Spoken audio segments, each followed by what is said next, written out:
Bueno, bos días. Empezamos rematado o Consello da Xunta de Galicia e, como sempre, paso a darlles conta dos asuntos máis importantes que tratamos e acordamos. O primeiro, tema de rabiosa actualidade. Saben que esta mesma semana, o mércores, vaise reunir o Consello de Política Fiscal e Financeira.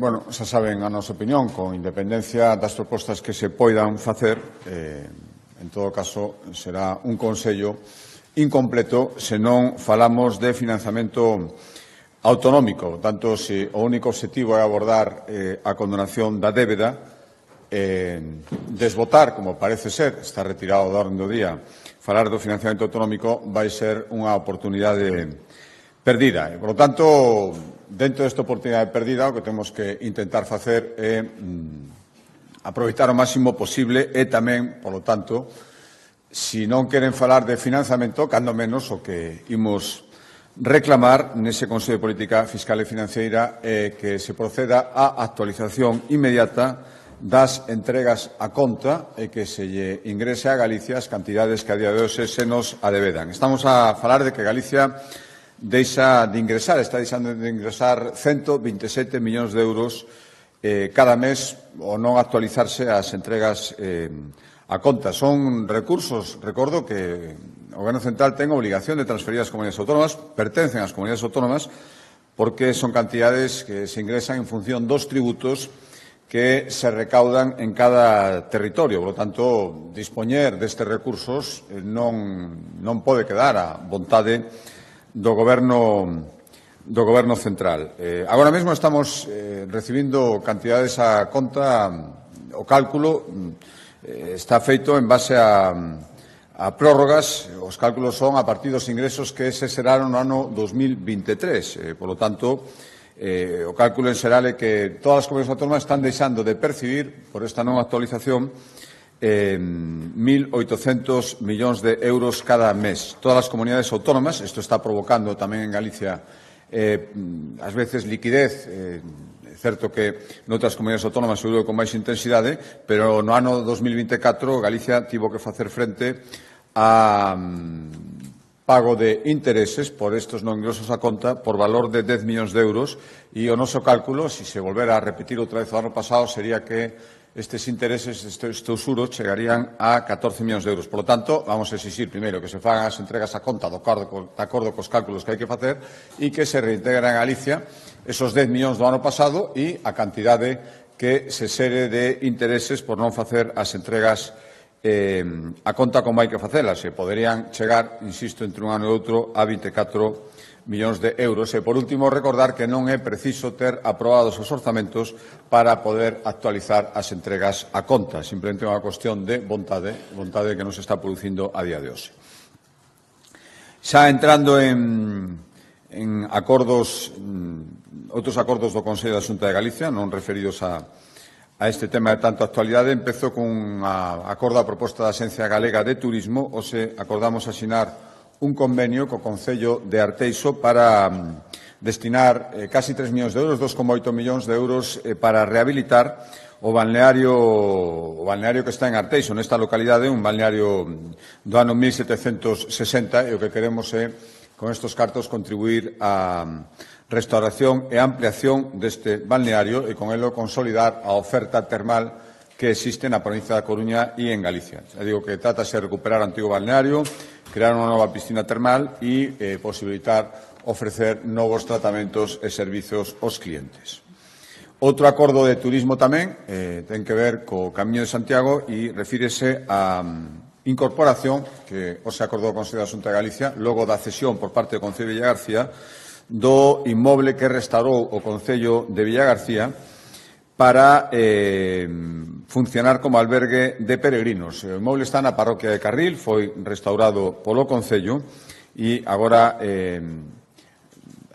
cede a Xunta de Galicia, nos aceptamos esa cesión e con eso damoslle máis potencia aínda a unha dos camiños recoñecidos oficialmente que é a ruta do Mar de Arousa e Río Ulla, que é a única que permite peregrinar por mar, augas fluviales e a pé. Hai pouco destinábamos 800.000 euros a restauración dun edificio que está no Peirao de Vilagarcía para destinalo a estación marítima para os peregrinos e agora completamos con incorporación á rede pública, serían 79 con esta incorporación á rede pública de albergues da Xunta de Galicia. Vai ter 30 prazas, vai ser xestionado pola Xunta de Galicia e o obxectivo é que, coincidindo co verán, como moi tarde, se poida queda equipalo con mobiliario, contratar o persoal, pero este antigo centro sociocultural en Carril, a previsión é que, coincidindo co brao, coa época de chegada de máis peregrinos, a poida estar incorporado e funcionando na rede pública de albergues da Xunta de Galicia, logo da aceptación da cesión que fai o Concello de Vilagarcía. Cambio de consellería e de acordo, a proposta da Consellería do Mar, hoxe acordamos asinar un convenio con a Universidade COCESIC, para investigar o impacto das condicións ambientais sobre a ameixa rubia. É un convenio de 230.000 euros que o que busca, en colaboración co CSIC, é coñecer máis en profundidade os parámetros ambientais que máis influyen no desenvolvemento, no crecemento desta especie para poder optimizar as condicións da súa colleita. Galicia produciu nos últimos 2 anos máis de 300.000 toneladas de ameixa rubia por un valor de máis de 5 millóns de euros, pero é certo que a produción está disminuindo en comparación con exercicios anteriores e precisamente este convenio que intenta estudiar as causas para poñerlles solución.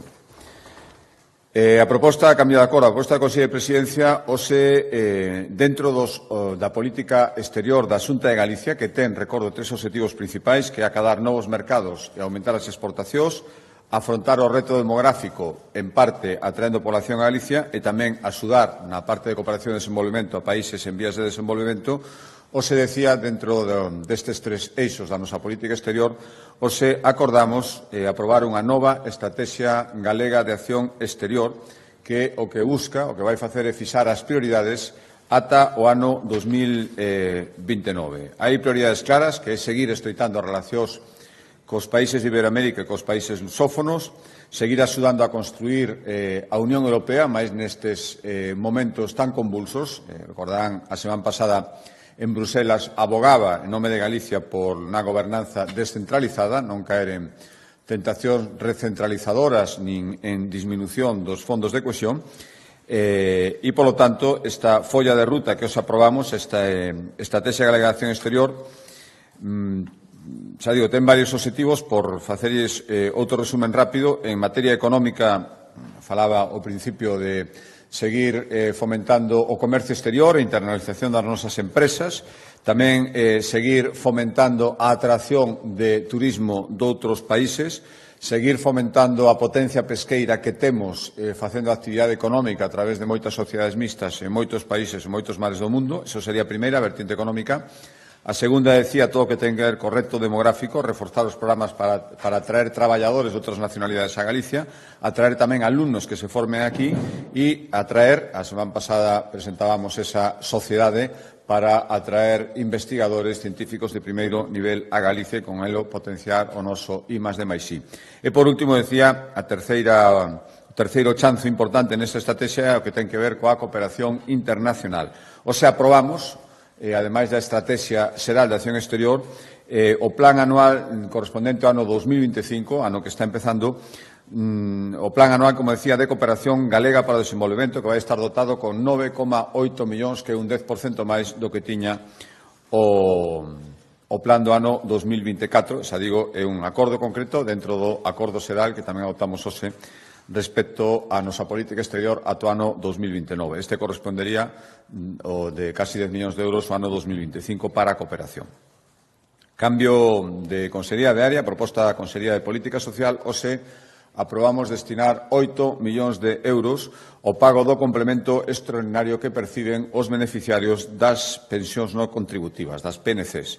Este acordo de 8 millóns vai beneficiar nun pago único de 218 euros que ademais é ingresado de oficio, sin necesidade de que os beneficiarios teñan que solicitalo. O noso cálculo é que chegue, se san beneficiarias, ao redor de 37.000 persoas en Galicia. E temos este complemento dende hai 17 anos, fomos a única comunidade autónoma donde nunca foi interrompido e a día de hoxe recordo que non todas as comunidades autónomas teñen este complemento. Hai 5 ou 6, 5 seguro, non sei se chega a 6 as comunidades autónomas que non teñen este complemento. Galicia está entre as que sí, de xeito ininterrompido dende hai 17 anos. Outro acordo en materia de política social é o que nos leva a asinar un convenio coa Federación de Asociacións Galegas de Familiares Enfermos de Alzheimer e outras demencias, acrónimo FAGAL. Son 90.000 euros para atender a máis de 7.000 persoas enfermos de Alzheimer e outras enfermedades relacionadas coa demencia e as súas familias, pois para programas de apoio, campañas de sensibilización ou xornadas sobre prevención ou intervención en demencias. E outro acordo máis de política social. Último acordo, son 3 neste Consello, o que permite a licitación para a xestión da nova residencia de maiores que a Fundación Amancio Ortega está rematando de construir no barrio de Irís, na cidade da Coruña.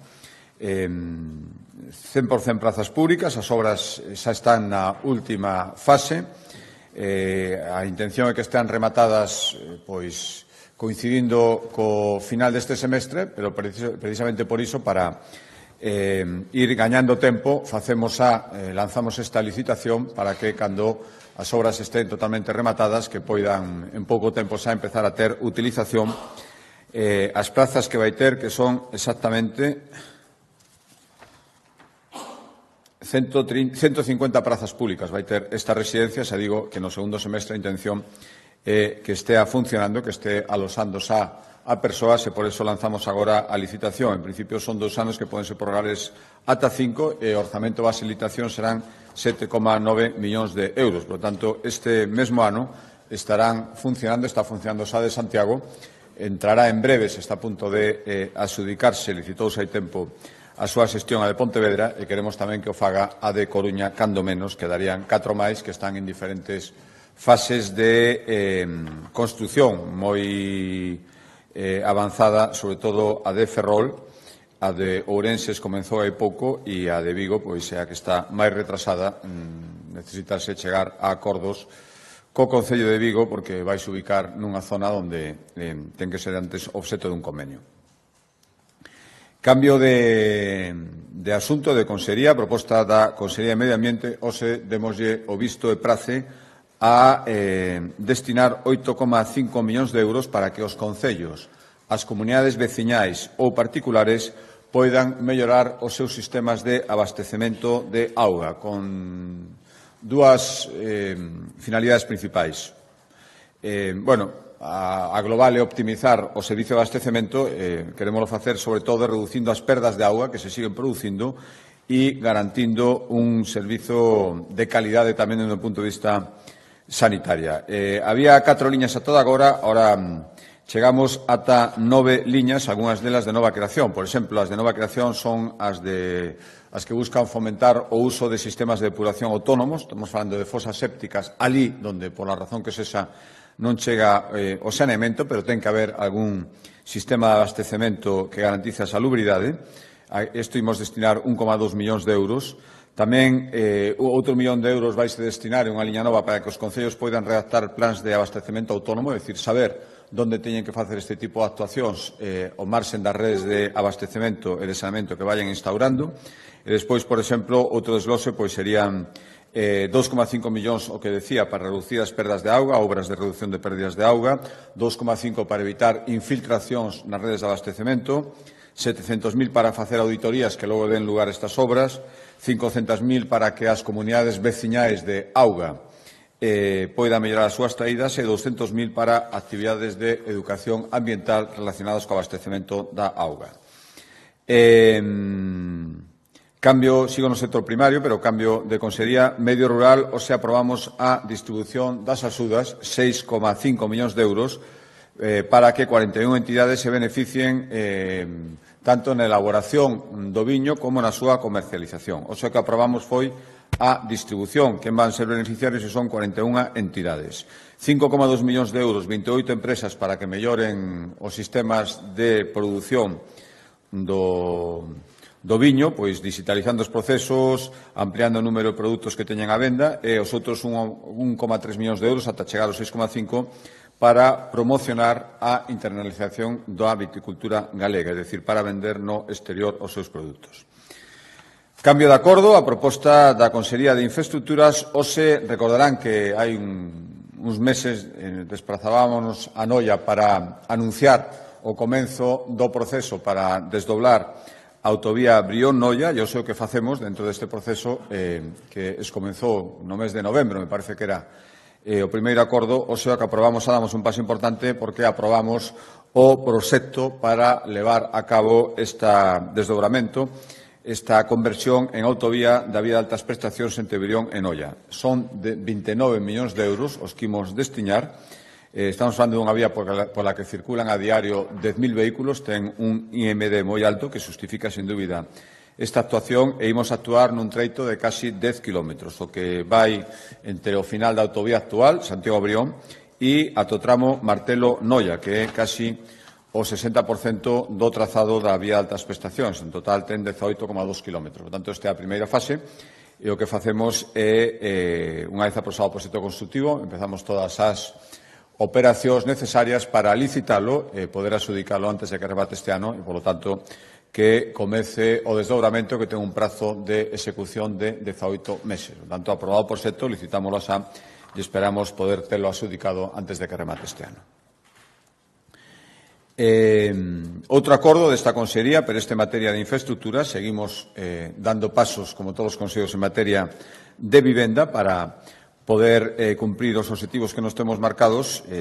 Aquí volve a ser un acordo que afecta a unha das zonas, casi eu diría, a zona de Galicia, onde máis incidencia está facendo a Xunta de Galicia en materia de vivenda pública. Falo do polígono de San Paio de Navia, en Vigo. Está previsto construir 1.600 vivendas. Xa hai en marcha, en diferentes grados de execución, 775 inmobles de promoción directa da Xunta de Galicia, e aquí o que facemos tamén irnos a beira ao lado da promoción pública-privada, é dicir, vivendas protegidas, pero non promovida directamente pola Xunta de Galicia, e o que facemos é sacar a concurso, o que acordamos hoxe foi eso, 82 parcelas no polígono 1 de San Paio de Navia, coa intención de que promotores, cooperativistas, basicamente, ou serán a súa maioría seguro, poidan construir 153 vivendas con réximen de protección autonómica. Estamos falando de vivendas baixo e dúas alturas, por eso 82 parcelas, 153 vivendas. Estas parcelas, ademais, saen a concurso coincidindo xa casi co remate de toda a urbanización que se está facendo no polígono 1 de Navia, que a previsión é que antes de que remate a primavera estea rematada a urbanización, e, polo tanto, inmediatamente xa, por eso queremos gañar tempo ahora, os adjudicatarios das parcelas poderán empezar a construir sobre elas vivendas con réximen de protección pública. Antepenúltimo acordo, a proposta da Consellería de Economía, hoxe acordamos destiñar 10 millóns de euros, irían en un acordo bianual, ano 2025-2026, para apoiar a industria forestal galega para que poida adquirir maquinaria e tecnoloxía relacionada coa súa actividade. Vai haber, son 5 tipos de axudas diferentes, de liñas de axuda, dentro destes 10 millóns de euros. Hai unha novedosa que é dar axudas para poder comprar maquinaria que permita unha perfecta trazabilidade da madeira que se vende, cada vez é máis exixente, sobre todo para a exportación, coñecer a trazabilidade da madeira e que, en todo caso, se poida saber onde foi cortada, como foi manexada, é dicir, todos os datos que a día de hoxe son necesarios, sobre todo para poder exportala. Tamén outra liña de axuda será para mercar maquinaria que permita realizar tratamentos silvícolas, outra liña de axuda para adquirir equipos de medición de masas forestais, unha cuarta liña para industrias que comercialicen castañas ou resina, teñen as que se adiquen estes dous sectores teñen unhas axudas específicas, e a quinta liña será para empresas de primeira transformación. Penúltimo acordo, a proposta da Consellería de Medio Ambiente, hoxe dimoslle o visto bo os datos, por conseguinte o que hai que facer con eses datos, que se obtiveron na fase de avaliación para actualizar as zonas dos ríos galegos que teñen maior risco de sufrir inundacións. Estaba en revisión estes últimos meses, hoxe demoslle visto bo a estes datos que indican que Galicia conta con 200 áreas con risco potencial de inundación, 172 en ríos e 28 en zonas costeiras. O que hoxe fixemos foi avaliar os datos que se refiren aos ríos, por darlles outra dimensión destas 172 zonas, supoñen 566 kilómetros vulnerables nos ríos galegos, é dicir, vulnerables desde o punto de vista de risco de inundación. Unha vez que están validados estes datos polo Consello da Xunta de Galicia, o seguinte paso vai ser actualizar os mapas de risco cos datos que obtivemos e hoxe validemos e, a partir de aí, diseñar as medidas de protección que sexan necesarias ou reforzar as que xa existan, tendo en conta, ademais, novos criterios que, a raíz das consecuencias do cambio climático que vimos observando, xa foron tidos en conta nesta avaliación que os aprobamos e terán que ser tamén tidos en conta agora de adoptar medidas de protección. Cales son estes novos criterios? Pois, por exemplo, que as inundacións xa non se concentran especificamente en outono, como viña sendo nos últimos anos, xa tamén se están producindo cada vez máis en inverno. Hai que ter en conta cada vez máis a frecuencia de episodios extremos de choiva e, por último, que estes episodios, además, teñen cada vez unha maior intensidade. E, por último, un acordo que explicará o Consello de Presidencia máis pelo miúdo, ten que ver, en parte, co que acabo de explicar, que o que se nos levou a actualizar os protocolos da Xunta de Galicia a hora de tomar medidas no ámbito educativo ou deportivo cando se producen alertas meteorolóxicas. Hai unhos protocolos establecidos que é necesario actualizar, reformular, ter sempre vixentes para garantir a súa eficacia, e as dúas novedades que os explicará o conselleiro, un primeiro que incorpórase ao órgano para tomar estas decisións a Consellería de Política Social como responsable das escolas de educación infantil de 0 a 3 anos, e que establecese uns criterios para adoptar diferentes medidas en función do nivel de alerta. Con alerta vermella sempre se van suspender as clases, o transporte e as actividades no exterior, o transporte escolar, estou dicindo, e con alerta laranxa solo se producirá a suspensión automática si a alerta laranxa se debe a fenómenos de neve, pero non a outro tipo de fenómenos. Por lo tanto, pero para explicarlo máis polo miúdo, doi a palabra ao Conselleiro de Presidencia.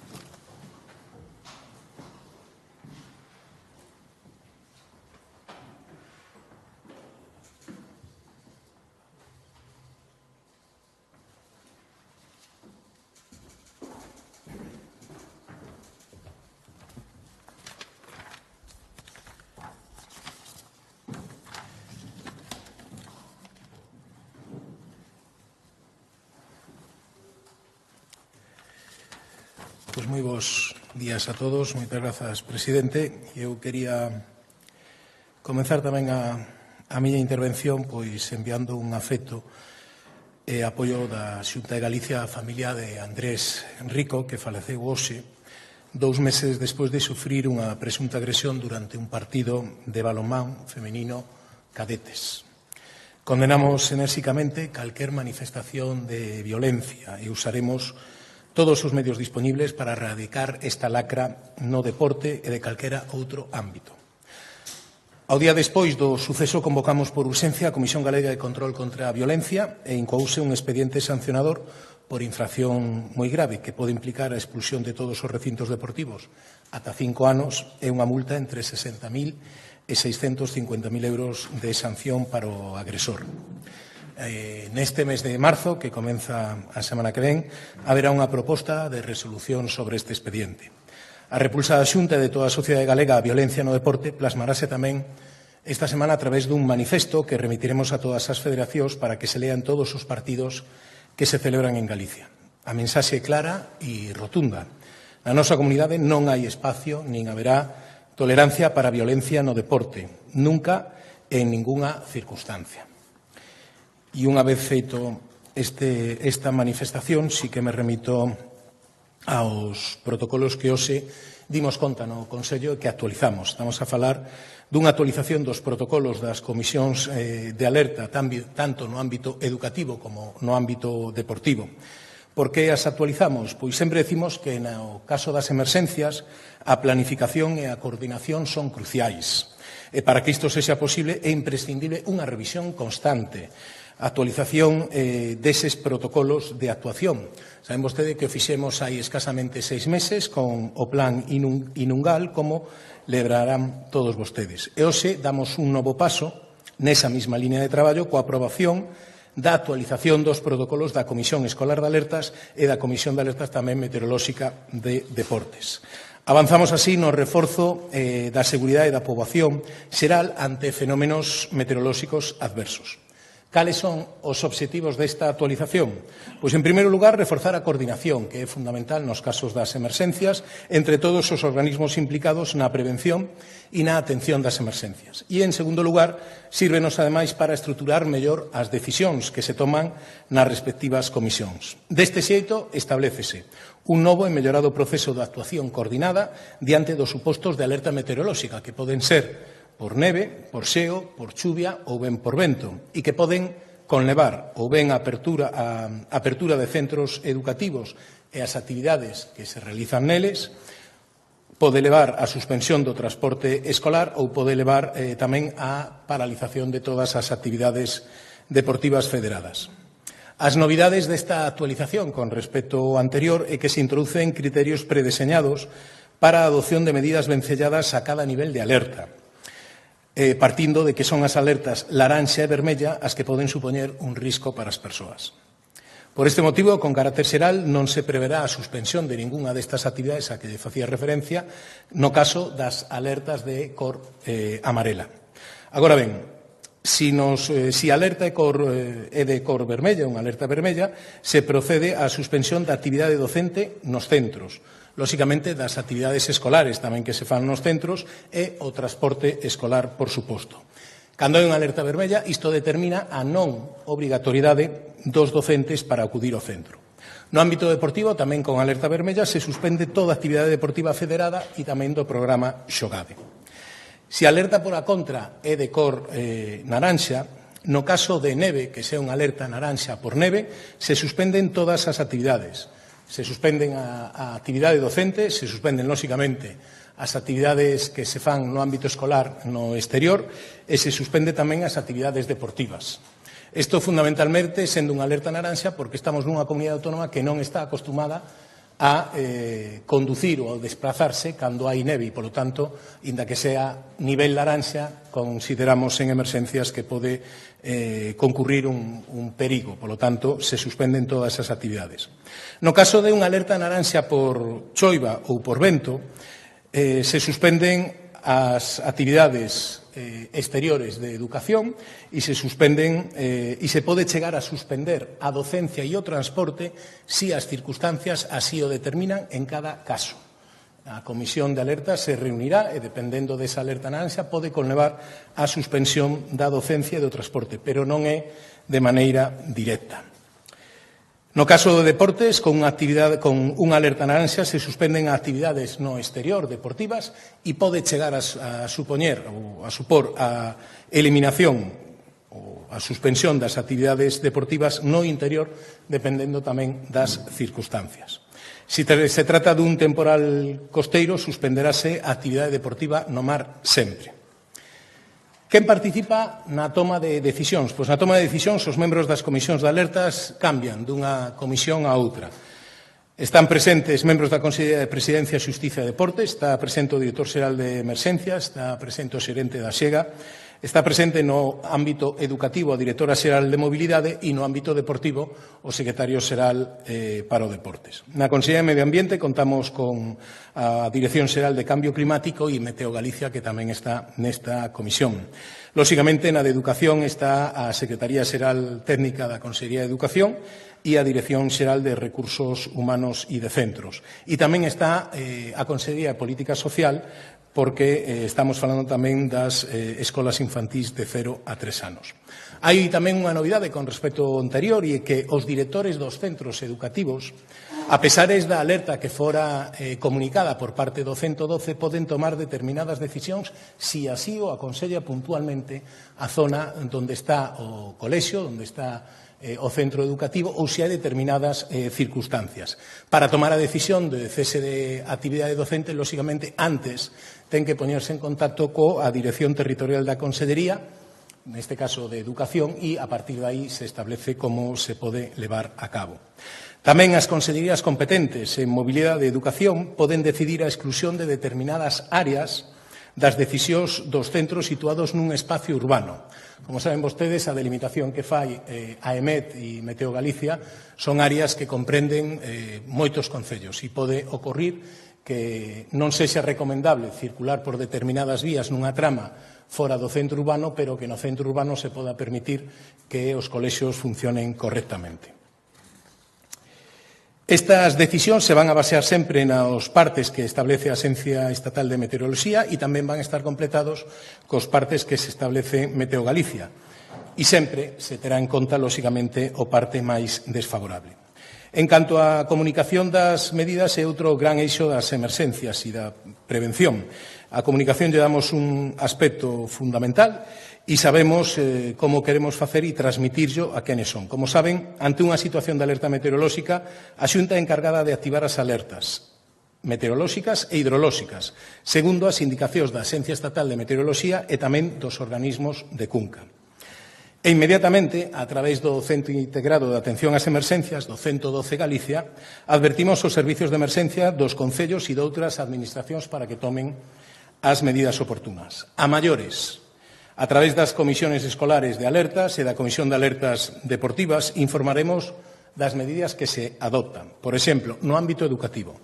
Se estamos a falar da suspensión das clases, que é a máxima limitación, se lle comunicará aos centros educativos, aos docentes e ás familias a través da aplicación Avalar, como se fixo, por certo, recentemente, por primeira vez e con éxito na Mariña. Calquera outra decisión de menor intensidade se comunica aos centros directamente a través do portal educativo. E, en terceiro lugar, se falamos da suspensión do transporte, será comunicado tamén ás empresas concesionarias do servicio e ás familias a través do programa Avalar. No caso do ámbito deportivo, estas comunicacións, pois, lóxicamente, se dirixe á Unión de Federacións Deportivas Galegas, ás Federacións Deportivas de Galicia, ás agrupacións deportivas escolares e ás instalacións deportivas dependentes da Xunta de Galicia. As comunicacións se realizan a través de medios electrónicos e a través das canles habituais de comunicación dos distintos ámbitos, como portal educativo, correo electrónico, etc. A maiores se informará tamén a través das redes sociais a todo o público en xeral. As comunicacións se realizan, por suposto, co maior previsión posible, tendo en conta que estes fenómenos sempre teñen un certo grado de imprevisibilidade, que non se pode ter todo totalmente cerrado. Por norma xeral, se fará antes das 13 horas do día anterior ao inicio do episodio, sempre que o parte así o permita. Saben vostede que hai dous partes diarios da Axencia Estatal de Meteoroloxía, unha ás 11 da mañá e outro ás 7 da tarde. E pode ocorrer que, en algunhas circunstancias, o parte das 11 da mañá non recolle un fenómeno adverso meteorolóxico que sí pode recoller o parte das 7 da tarde. En tanto aparezca ese parte, lóxicamente se reunirá a comisión de alertas e pode ocurrir que, lóxicamente, a comunicación aos centros docentes ou ás familias e a todos os actores implicados se realice máis tarde, lóxicamente, desas 13 horas que inicialmente está previsto. E isto era todo o que lles queríamos transmitir. E se teñen algunha dúbida en relación a este asunto, pois intento explicala.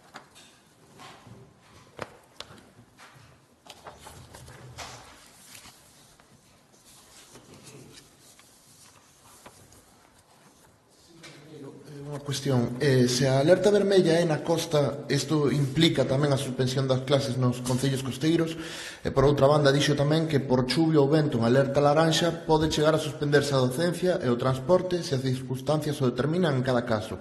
Nese suposto, será a Comisión Escolar de Alertas a que tome esa decisión ou serán as direccións dos centros? Grazas. Vale, no primeiro dos asuntos, efectivamente, un temporal con alerta vermella na costa non supón a suspensión das clases ou do transporte ou das actividades en terra. Se fai unha diferenciación por parte da EMET entre que son fenómenos costeiros e fenómenos na mar e fenómenos en terra. E, en segundo lugar, efectivamente, pode ocorrer que ante unha alerta vermella, ante unha alerta laranxa, se leva consigo, lóxicamente, a supresión das actividades escolares ao aire libre, pero pode levar tamén a suspensión das clases e tamén do transporte. Quen toma esa decisión?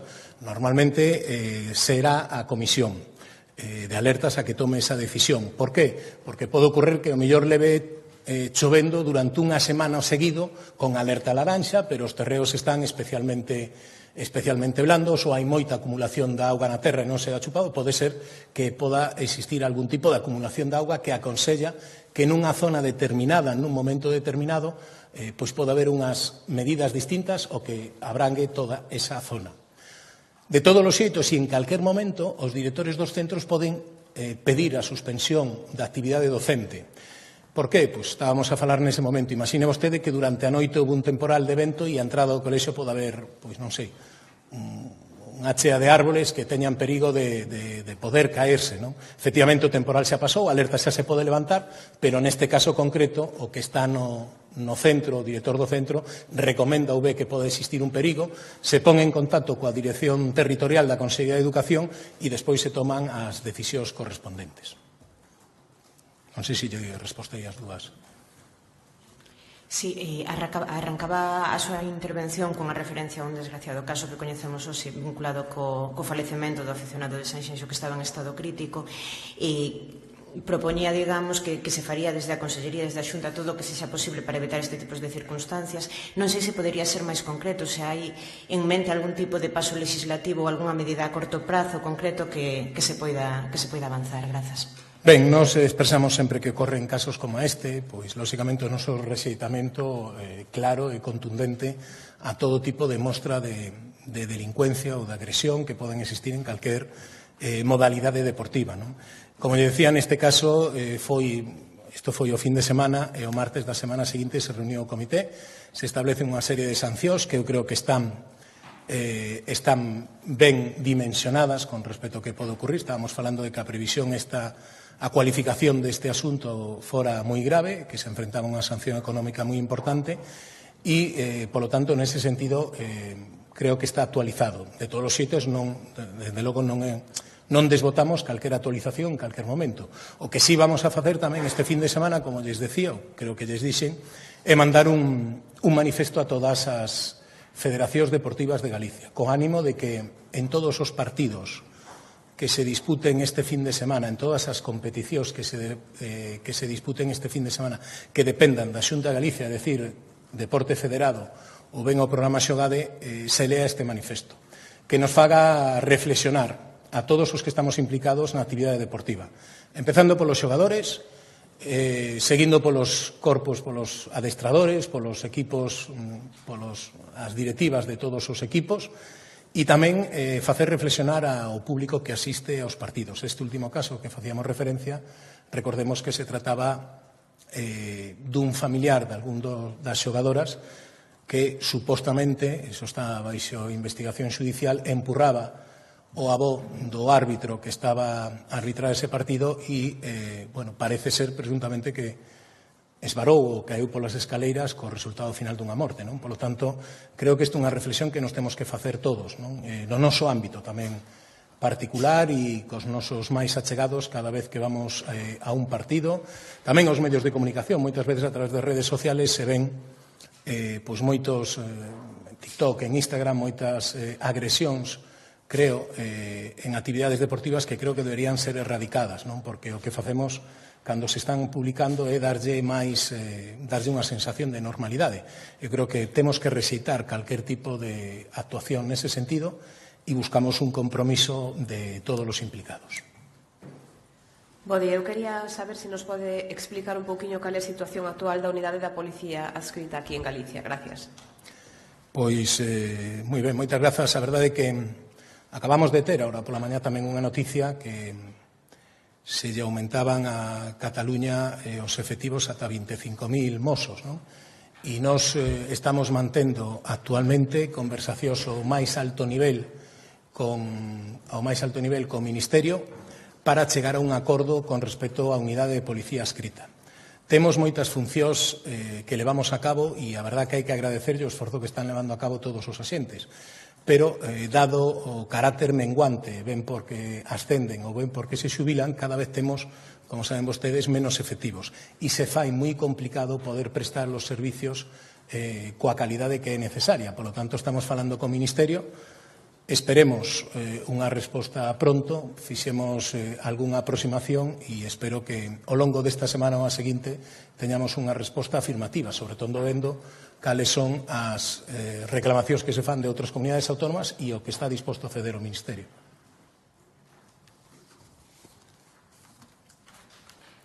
Moi ben, pois moitas grazas.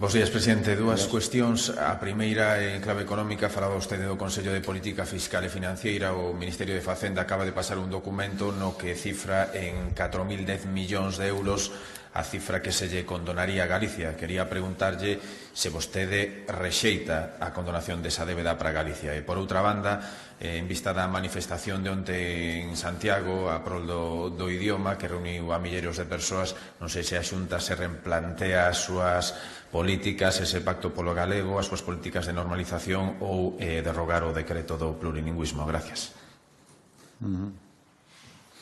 Bueno, a primeira pregunta, non nos enteramos polo Goberno. O Goberno veu despois do anuncio que fixo Oriol Junqueras falando do acordo o que parece ser que chegaron con Cataluña e de paso todo o demais. Tanto, primeiro, facer a reflexión que vimos facendo hai tempo.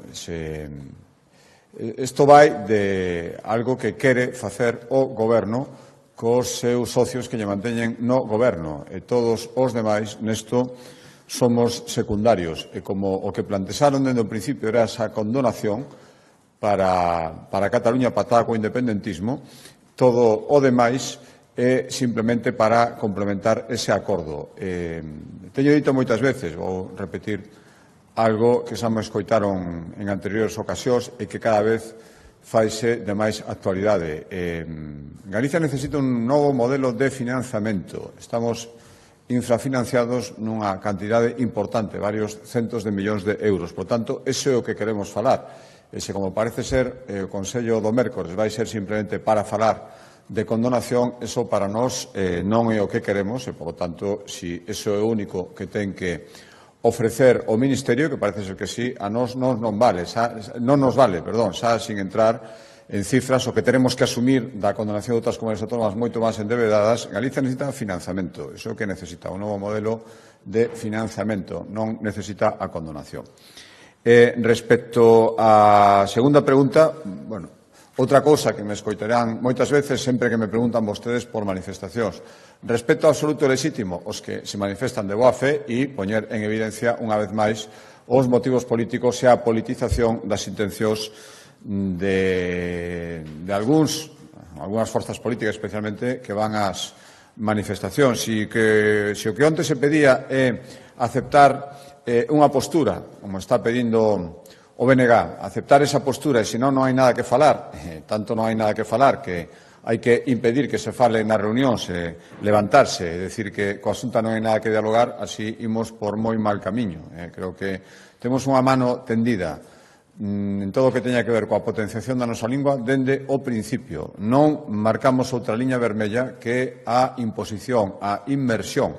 Claro, si o que se di como está dicindo o BNG, ou inmersión ou nada, levábano no programa, ainda que o esconderon durante a campaña electoral, así nunca nos poñeremos de acordo. A partir de aí, todo o que sexa traballar para potenciar a nosa lingua, a nosa riqueza, o noso tesouro, que é unha lingua propia, aí estará a Xunta de Galicia, pero son outros os que non queren falar a non ser que falar supoña aceptar os seus postulados sin ninguna posibilidad de negociación. E iso así non funciona, dende logo. Sí, señor presidente. En relación tamén á manifestación, eu non sei se pensa que considera que ten que haber máis fluidez e máis diálogo con todos os sectores, sen exclusións, como se denunciou nos últimos días, a prol de traballar para mellorar a situación do galego. Sí, por suposto, falar con todo o mundo, pero que, mire, non hai exclusión, se volvo, é que é moi significativo, que pasou outro día na Cidade de Cultura, donde representantes de algúns colectivos foron ali a dicirlle a xente que marcharan todos dali, que non houbera diálogo, que non había nada que escoitar, mentras non se dixera que había que facer o que les querían. Iso é a mostra de como abordan uns e como abordamos outros este proceso. Aquí hai que escoitar a todo o mundo, aínda que non estés de acordo co que plantexa. E despois poder chegar a acordos, é certo que con cousas irrenunciables para cada parte, pero non iso consiste negociar e cambiar os status quo do que sexa. Si o planteamento é non hai nada que falar, non me interesa, rebento todo isto para decir que non hai negociación, iso saben non facer moi ben outros, levan facendo moito tempo. Outra cousa que iso non conduce a nada e a Xunta de Galicia iso non o vai facer. Boa tarde, presidente. Dúas cuestións. A primeira relacionada con Altri. Cando a Xunta sacou a exposición pública a Estrategia Galega da Infraestructura Verde, da conectividade e restauración ecolóxicas, os terreos de Altri figuraban como protegidos pola figura da zona de amortiguación da rede Natura da Serra Carreón. Con todo, cando se publicou o documento no DOGA, esa clasificación borrouse exclusivamente nos terreos que quere ocupar Altri. A Sociedade Galega de Historia Natural denuncia que a Xunta fixo este recorte que chama mutilación, que o fixo a propósito para favorecer a declaración de impacto ambiental favorable a Altri. Tamén asegura que pediu os informes que levaron ao borrado da zona que a Consellería de Medio Ambiente non os proporcionou. En definitiva, por que foi eliminado justamente este nivel de protección nos terreos nos que aspira Altri a instalarse entre fase de exposición pública e documento final? Por que non se proporcionou documentación sobre o cambio de criterio? Que sentido ten promover unha celulosa nun terreo ao que os propios técnicos da Xunta lle otorgaron un nivel de protección como este?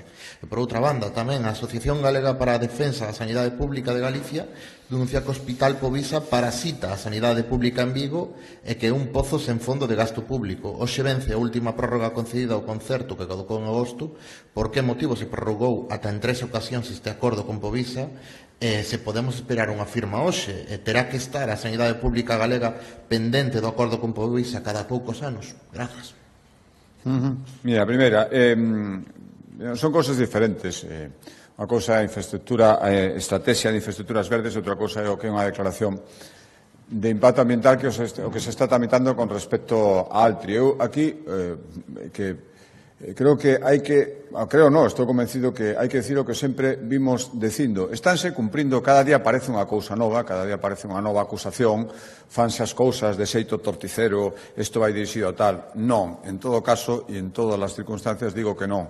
Estáse analizando dende o punto de vista legal, dende o punto de vista medioambiental, e a declaración que sobre Altri e sobre calquer outro proxecto finalmente se adopte será observando todos os parámetros. Por lo tanto, todo o que se queira decir, todo o que se queda mesturar, teño que decir que non é certo e remítome o que finalmente se ditamine dende os técnicos, no caso de Altri e en calquer outro caso.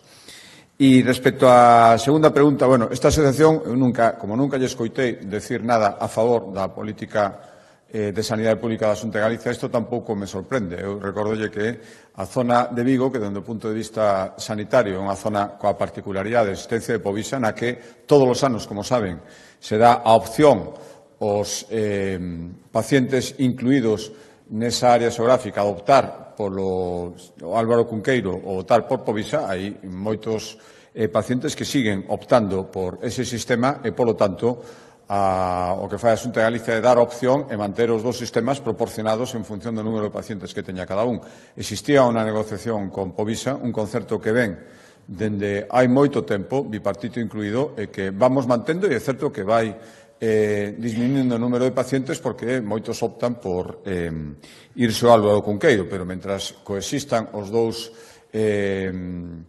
sistemas, as dúas posibilidades, e moita xente opte por por unha ou por outra, obriga a Xunta de Galicia é garantir, en todo caso, que se presten os servizos sanitarios coa maior calidade, coa calidade necesaria, e iso é o que estamos facendo e seguiremos facendo neste caso. Se finalmente hai ou non un acordo con Povisa dependerá da negociación. Non estou no día a día, o que me consta é que se sigue negociando e que a Xunta de Galicia pos unhas condicións claras e meridianas, que é que o nivel de asistencia ten que ser igual que o que se presta no Hospital Público Álvaro Cunqueiro.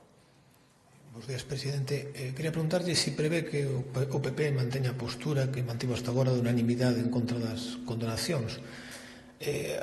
E se falou do tema con Feijóo, con algún outro dirixente do Partido Popular estes días, das comunidades, ademais ante a previsión de que Facenda vai facendo públicas cifras de condonación a diferentes comunidades. Se ve que é posible manter esta unidade. Gracias. Sí, bueno, falamos cando tivemos a reunión en Asturias hai un mes así, falamos de moitos temas, tivemos 2 días, tamén falou, e o que perciben ali é que todos os meus compañeros e compañeiras teñen claro o que eu acabo de decir. A condonación é algo que o Goberno impulsa porque o necesita para seguir tendo apoio do independentismo catalán. E a todas as comunidades autónomas, foi o que escoitei ali, interésanos un novo modelo de financiamento. Estes días tuve a ocasión, ademais de falar en Bruselas con que estaban ali tamén algúns compañeros e compañeras e siguen pensando exactamente o mesmo, que creo que é o que hai que facer. Xa digo, con independencia das cifras ou das subastas que agora quera facer o Goberno Central, que virá con elas, teño clarísimo que se non se aborda o modelo de financiamento, Galicia sale perdendo. Por iso, en primeiro lugar, e segundo, por todo o que tenemos que asumir das condenacións de outras comunidades autónomas moito máis endebedadas. E, por lo tanto, eu agardo, dende logo eu teño clarísimo, non podo respostar do que poidan facer outros presidentes ou presidentas, pero a miña impresión é que teñen a mesma opinión que eu sobre este asunto. Boa tarde. Retomo a pregunta do compañeiro sobre Altri para preguntar. Vostede decía que son dos procesos diferentes, as infraestructuras verdes, a estrategia e a declaración de impacto ambiental, pero en calquera caso, na declaración de impacto ambiental tense en conta se hai algún tipo de figura de protección dos terreos e, en calquera caso, por que se fixo este cambio. E, por outra banda, sobre a manifestación en favor do galego de onte, vostedes fai unha distinción en varias manifestacións, non a primeira vez que a fai, entre xente que se manifesta de boa vontade e xente que, digamos, ten unha visión partidista. En calquera caso, que peso lle dá a esta xente que di que se manifesta de boa vontade e se toma a Xunta nota desta posición? Gracias. Sí, empezo pola segunda, non, tomamos nota de todas as posicións, dos que van ali por motivos políticos e da xente que se manifesta de boa vontade.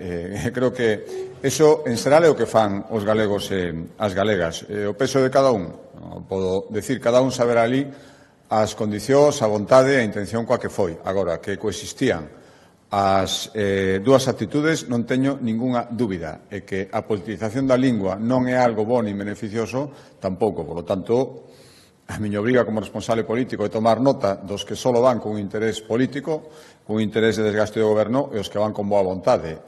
Temos que escoitar a todos, incluso os que van con intención partidista. O que lle podo decir, sobre todo os que van con boa vontade, é que estamos abertos ao diálogo. Estou seguro que os que van con boa vontade probablemente non estean de acordo en que, cando convocamos unha reunión para falar precisamente deste asunto, haya que levantarse e decir que non hai que escoitar a Xunta, porque a Xunta non ten nada que decir que a lei lles valga. Respecto á primeira pregunta, volvo a insistir. Os técnicos están avaliando a declaración de impacto ambiental. Todo isto, primeiro, é unha denuncia dunha entidade concreta e, en segundo lugar, lles podo asegurar que o resultado final da día vai ser o resultado de avaliar todos os parámetros en todos os condicionantes e o sentido a favor e en contra irá despois de avaliar todo eso e lles podo asegurar que non haberá ningún atisbo de irregularidade se esa a decisión que se tome. Eu quería preguntarlle se, cando saiu o primeiro acordo entre Esquerra sobre a condonación da débeda, dixo vostede que se plantexaba acudir aos tribunais se sucedía algo así tan grave. Quería preguntarlle se vai acudir aos tribunais para denunciar isto e se me pode concretar si ou non se rexeitaría a condonación de débeda a Galicia porque entende que só beneficia o independentismo agora que poría o goberno encima da mesa eses 4.000 millóns para a comunidade. Gracias. Bueno, eu volvo a decir, non estaría de acordo que perderíamos moitísimo do que aquilo a que temos dereito si aceptamos que simplemente isto vai dun tema de condonación. A Galicia a condonación da débeda non lle soluciona nada, o que nos soluciona e o financiamento. Respecto ao sentido do voto, estamos coñecendo, primeiro polo señor Junqueras e despois polo que nos vai querendo filtrar interesadamente o Goberno, en que vai consistir a proposta, a menos de 48 horas da reunión. Por tanto, déixeme analizar, non teño ninguna dúbida que o mércores teremos claro o que temos que decidir. E respecto ao de ir aos tribunais, volvo a decir, veremos a ver finalmente en que queda a proposta. Decía na intervención da rolda de prensa do Consello da Xunta da Galicia que, xa tivemos que ir no seu momento a demandar ao Goberno Central, este Goberno aos tribunais, polo tema de liquidacións que se nos facía mal. Acabo de decir que o feito de non actualizar as entregas a conta simplemente porque non lles dá gana, para entendernos, podían facelo perfectamente, xa nos supuso en xuros o ano pasado 10 millóns, este ano poden ser 14, todo iso molo reclamar. Ao final, a mí xa me gustaría non ter que reclamar nada, nin judicialmente, nin en outro sitio que non sexan os foros aceitados. Eso sería bo para todos e sería a demostración, se se verificara, de que o Goberno ten talante de dialogar con todas as comunidades autónomas e non só coas que lle interesan, pero me temo que non vai ser así. Por lo tanto, saberemos o que facemos.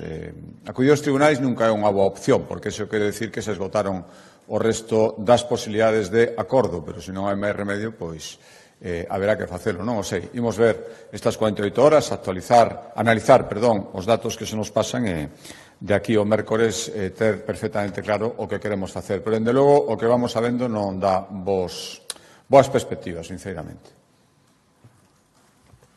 Moi ben, moitas gracias.